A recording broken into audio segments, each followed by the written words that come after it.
অনেক দিন থেকেই আমার পাহাড় কেনার শখ, কিন্তু পাহাড় কে বিক্রি করে তা জানি না।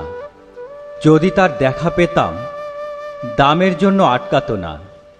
আমার নিজস্ব একটা নদী আছে, সেটা দিয়ে দিতাম পাহাড়টার বদলে। কে না জানে পাহাড়ের চেয়ে নদীর দামই বেশি। পাহাড় স্থাণু, নদী বহমান। তবু আমি নদীর বদলে পাহাড়টাই কিনতাম, কারণ আমি ঠকতে চাই। নদীটাও অবশ্য কিনেছিলাম একটা দ্বীপের বদলে। ছেলেবেলায় আমার বেশ ছোট্টখাট্ট সিমসাম একটা দ্বীপ ছিল, সেখানে অসংখ্য প্রজাপতি। শৈশবে দ্বীপটি ছিল আমার বড় প্রিয়। আমার যৌবনে দ্বীপটি আমার কাছে মাপে ছোট লাগল। প্রবহমান সিপসিপে তন্নি নদীটি বেশ পছন্দ হলো আমার।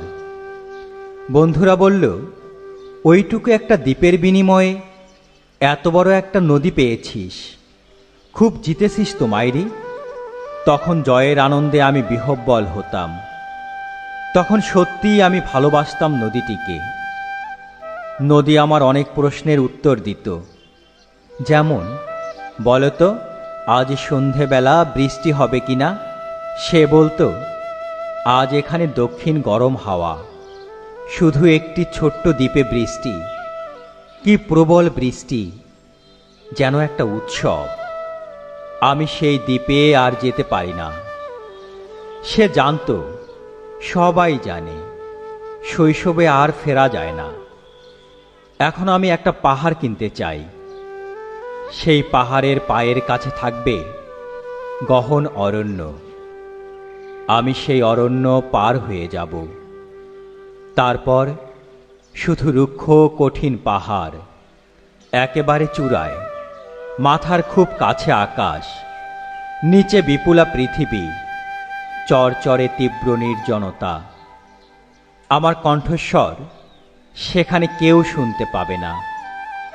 আমি ঈশ্বর মানি না, তিনি আমার মাথার কাছে ঝুঁকে দাঁড়াবেন না। আমি শুধু 10 দিককে উদ্দেশ্য করে বলবো, প্রত্যেক মানুষই অহংকারী। এখানে আমি একা, এখানে আমার কোনো অহংকার নেই। এখানে জয়ী হবার বদলে ক্ষমা চাইতে ভালো লাগে। হে 10 দিক, আমি কোনো দোষ করিনি, আমাকে ক্ষমা করো।